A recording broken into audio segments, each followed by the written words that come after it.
The House of a Thousand Names. The Name Beneath the Name. This is a story about three Angelteers who arrive at a beautiful house where every guest is given a new name according to what they have achieved, lost, owned, or failed to do.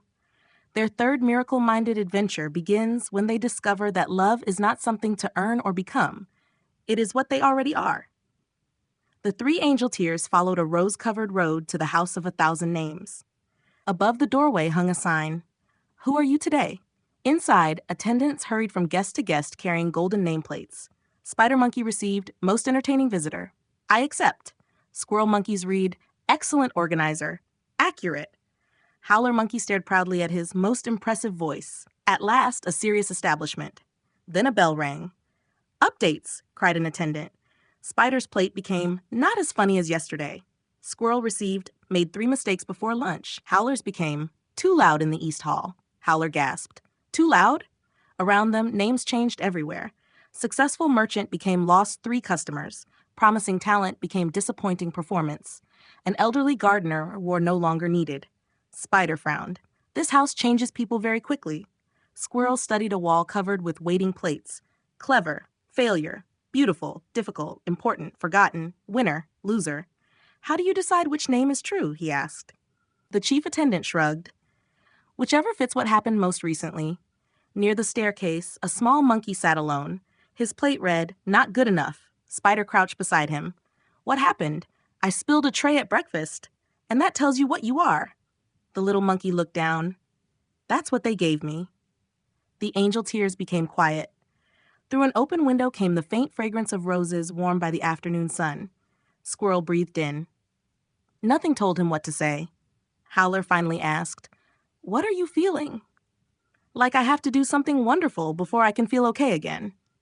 Squirrel touched his own plate. What is this for? He wondered.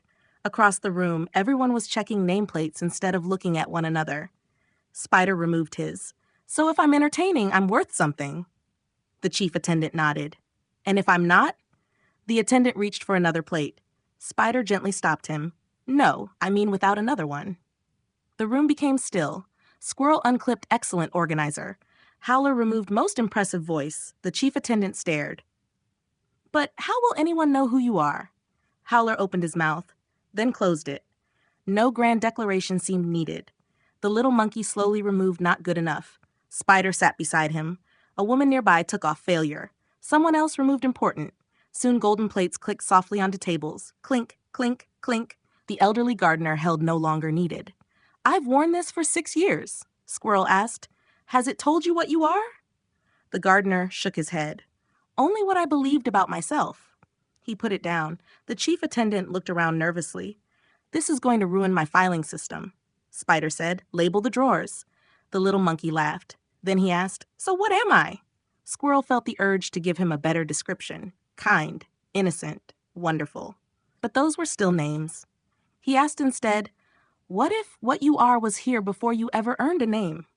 The little monkey became very still. Howler placed a hand over his heart.